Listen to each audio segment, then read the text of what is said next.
Hello, Kirby tier truest of believers. Welcome back to the Kirby tier of secret identity. I am Brent Casanova Frankenstein Birnbaum, joined by my beloved co-host Troy, Captain Amazing Bond. Can we bring the brewskis? You may bring the brewskis. And Slater the Bowler Harrison. I'm actually Frankenpuss, but I guess that's you now. I'm not reading that. I like how we just make our names before we enter it, so we don't know each other's until we I know. get here. It's a fun little surprise now that I know to change it. Stick with me, friends, and we will dance again. Und we will dance. Disco's not dead. And we will dance again. And if you guys haven't figured it out by now, we are talking about the 1999 underrated classic movie, Mystery Men. Yeah, this came about when we were recording the Batman Beyond episode, and I forgot why we brought up Mystery Men, but Brent got so excited, like Bart and Lisa trying to go to Duff Gardens. Can we do Mystery Men? Can we do Mystery Men? Can we do Mystery Men? And I was like, I know why. It's because we brought up an episode that William H. Macy was in of Batman Beyond. Yes, and I haven't watched Mystery Men since I was a kid. For those not familiar with Mystery Men, I got a little brief synopsis. It's actually, I didn't know this. I don't know if you knew this, Brent. It's based on the series called Flaming Carrot Comics. I learned that as of last night, yesterday, after I finished the movie. Did you look it up too? I did. I thought this was a completely original property. I had no idea this was a Dark Horse comic originally. So did I, and I definitely got to check out the sister comics that go with it. It's basically to like summarize in like 3 sentences. If they took the leftover sets from the Schumacher Batman movies and put just a star-studded cast that gave kind of hokey performances in a hyper realistic but still cartooning movie, and it just made me feel good, this movie. And I loved it when I was a kid. And I watched it all the way through. The same parts that made me laugh as a kid still made me laugh as an adult. And it's essentially what? No growth. No growth. It's to summarize Mystery Men. And if anybody hasn't seen it, I think I watched it on Prime. It's definitely streaming. Go steal $3 out of your mother's purse, and actually steal $5 so you could pay for Kirby tier next month. And then steal an additional $3 out of the quarters in the car, and rent Mystery Men because it's a beautiful little story. It's hokey. It's 90s. It's like the last 90s movie ushering into the 2000s. Basically, this city called Champion City, real original. There's a bunch of amateur superheroes.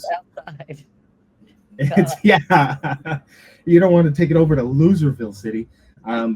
There's an amateur superhero team where you have Mr. Furious, played by Ben Stiller, the Shuffler, played by William H. Macy, and the Blue Raja, played by prototype Stewie Griffin voice, Hank Azaria. Yeah, we were saying that like the whole movie. I'm like, that is literally Stewie Griffin. Mm-hmm. Like the cadence of how he's talking, the fake British accent, like all of it is. Seth MacFarlane had to have seen this movie and like somewhat taken it by accident, or if it was just accident, right? And yeah, Seth MacFarlane has never copied something from The Simpsons before. Never taken anything from The Simpsons. Never took anything. Would never take something from beloved Simpsons actor Hank Azaria. Seth MacFarlane would never do that. Peter was drunk. I was just watching an episode. He's like, we pretend we didn't take a lot from The Simpsons. We took a lot from The Simpsons. Hey, frankly, I should have been on American Dad. I wish I was in that coffin too, Bob. I wasn't talking, Joe. I just assume that's what you're thinking anytime you look at a coffin. Basically, in Mystery Men, you have these amateur superheroes: Ben Stiller, Hank Azaria, William H. Macy. They're trying to make a name for themselves. There's this real superhero, quote unquote, Captain Amazing, Clark Kent. Captain Amazing wears glasses, or Lance Bass wears glasses. Captain Amazing does not wear glasses. We won't be able to see. We've been over this. I literally just felt that bang over here from you doing that over there. Yeah, is that you? Yeah. I hope so. Unless we just had an earthquake. But yeah. Sorry, my ADD.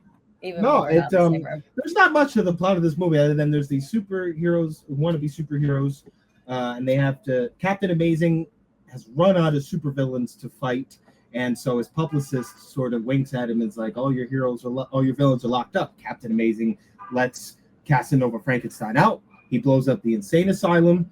Casanova Frankenstein then kidnaps Captain Amazing. Our less than superheroes hold auditions where Dane Cook is a part of it as the Waffler. We get did you see Doug Jones too? Yes, I forgot Doug Jones is in it. Pencilhead. Tom Waits. Yeah, with his kid, right? Yes. I think they liked us. I think they really liked us. Dude, Tom Waits is great in this movie. You know, Tom Waits was Heath Ledger's inspiration for the Joker voice, right? I did hear that. That's amazing. Tom Waits is awesome. Yeah, he's so good in this, and like almost to the point where I had to keep being like, I'm pretty sure that's Tom Waits. That's Tom Waits. That's Tom Waits. Kel Mitchell does one of two movies I've ever seen Kel Mitchell in. This and Like Mike 2: Street Ball. This is the alternate universe where Kel Mitchell gets famous, not Kenan Thompson. Yeah. Apparently they both auditioned for SNL, and only one of them got it, which is amazing because you would think Kel would have gotten it because he was the breakout, but then he went, I think, to pastor school with Mace after he left Bad Boy. This movie happens exactly how you think it's going to happen. They go up against Casanova. There's a woman, I forget what her name is, Ben Stiller, love interest number 4 of the late 90s, I believe. She was the I don't even know if they gave her a name really. I'm sure they did. She was in Mallrats though. She was one of the main. She was like one of the main characters in Mallrats. So it was cool to see her again. Monica. She had a Kevin Smith face. Monica. Yes. Apparently she had a big role in the movie, but it was cut out because the director was a commercial director who never directed a feature before and hasn't directed since. I was going to ask about that. Because this movie, it had like a $60 million budget, but it only made 30 at the box. But like maybe it was just big in my house. I remember it being kind of a big movie. I had it on VHS. This was like a fun movie. Like by the time the movie was over, I was like, that just made me feel good. It's a cult movie, and it's a great movie. It's definitely ahead of its time. Like I think if this movie came out now, people would love it because it's like The Boys. Yeah. Yeah. The Boys without even the messaging. Yeah, the Boys on a Broadway set, but other than that, I don't know. I've never heard of this when you guys were like geeking out over it last week or whatever when we were recording. I was like, what could this be? Not what I expected based on the name drops throughout the cast. So when I started watching this, I was like, oh, it's gonna be like that. And then I just leaned in, and it was a fun ride. I feel like I wish I saw it as a kid because 99. How old would I be, Brent? You would have been 40. I knew you were gonna do that. You piece of shit. It depends actually on what season, but yeah, I would be like 40. Slater is 70 right now. She just looks amazing. Yeah, thank you. It's the fountain of youth that I found here in New York City. Who would have thought? Bottom of the Hudson. But like, it is amazing that we were able to get a Korean War vet on Secret Identity. You know what you did in Nanking really saved a lot of lives. Thank you. Yeah. I was gonna say get your shit straight, and then I really peaked in the 40s, but we don't talk about that. We keep going back in time. I know. I'm a shapeshifter.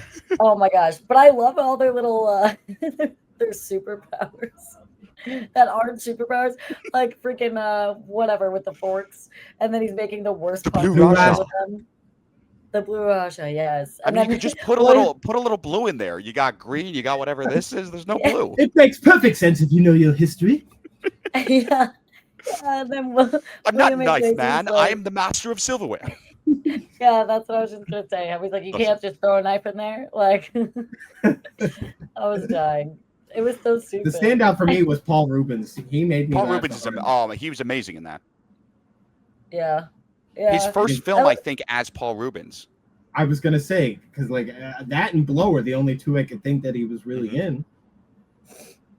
Yeah, I don't know what else feature-wise he was in.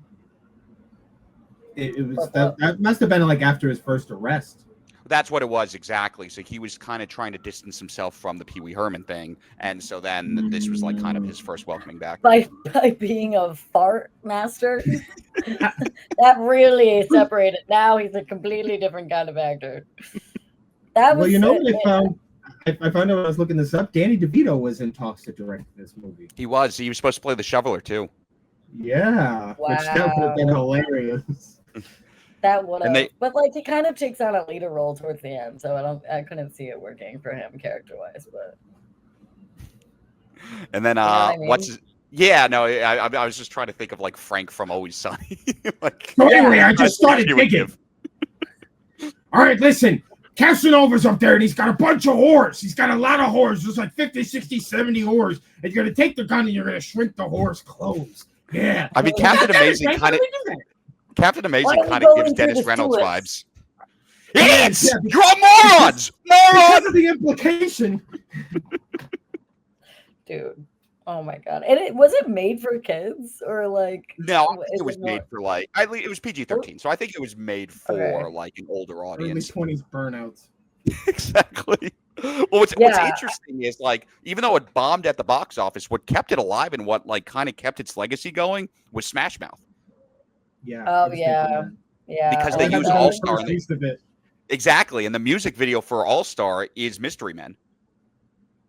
Oh wow! I never watched it. That's how I found out about the movie because I love Smash Mouth because it was like the first song when I learned all the lyrics to. So I would just be like at home like singing in the shower. Somebody once told me the world was gonna roll me.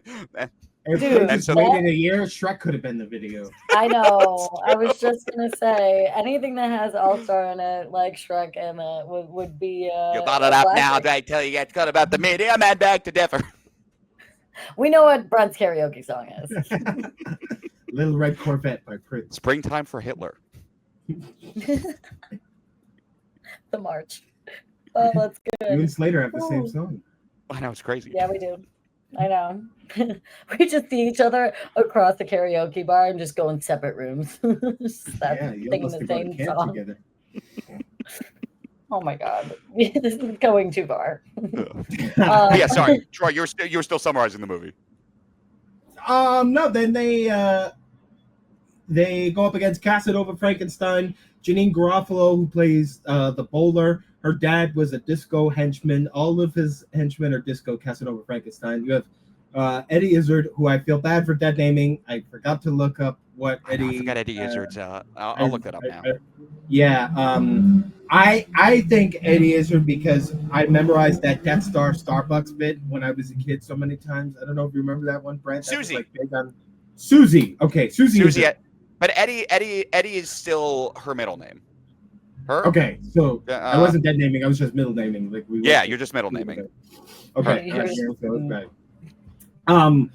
have Izzard, and then you have Michael Bay. Did you catch Michael Bay as one of the fat boys?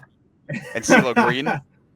CeeLo Green. I feel like Michael Bay was on set of that movie, and he was like, "Oh, my ideas aren't that ridiculous. All right, cool. I'm done with this acting shit. I'm gonna run Transformers into the ground, and then I'm gonna kill the turtles." Then it's just Cal Mitchell becomes invisible when nobody's looking, and then he actually does. He's the only one with actual powers. Maybe Paul Roomer's the spleen had powers, or it was just a severe case. Are you kidding me? The shoveler. He hits people with the shovel. Bowler.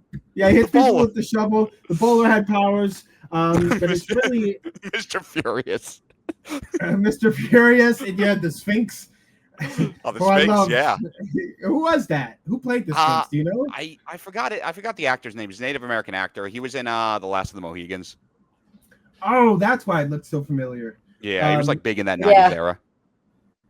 I was like, could this be Chief? But then I was like, he never talked, so I couldn't compare the voice. Cuckoo's Nest fans? Okay.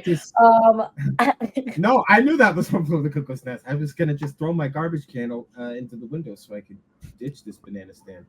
I'm gonna say Ben Stiller kind of sucked in this movie. Not gonna lie. It was really hard to watch a lot of his performance. Well, it's interesting because they wanted him to play the Blue Raja, and he was like, "No, I want to play like a badass. I want to play Mr. Furious." Hank Azaria was Like- perfect, I thought. Hank Azaria was incredible. Yeah. Yeah, I feel like Ben Stiller kind of used some of this character for when he's mad in the Meet the Parents movies. Like when he's